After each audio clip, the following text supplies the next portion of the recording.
आज का हमारा टॉपिक है मांग की लोच के अंतर्गत मांग की आय लोच को समझना अर्थात उपभोक्ता की आय में परिवर्तन से मांग में क्या परिवर्तन हो रहा है।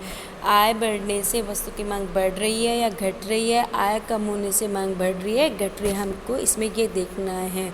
किसी वस्तु की मांग मात्रा में आनुपातिक परिवर्तन को उपभोक्ता की आय में आनुपातिक परिवर्तन से विभाजित करने पर प्राप्त मान को मांग की आय लोच कहते हैं यदि अन्य बातें समान रहे तो। अब क्या होगा, मान लो पॉजिटिव, अगर नॉर्मल वस्तु है, कोई भी वस्तु है, तो आय बढ़ेगी तो उसकी डिमांड भी बढ़ेगी। तो आय बढ़ रही है और डिमांड भी बढ़ रही है तो पॉजिटिव रिलेशन हो गया, तो इसमें मांग की आय लोच पॉजिटिव होगी।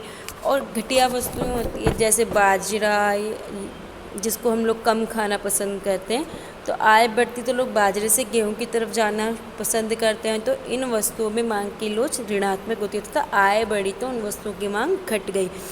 अब पॉजिटिव में भी दो चीज़ होती है, एक तो ग्रेटर देन वन और एक लेस देन वन।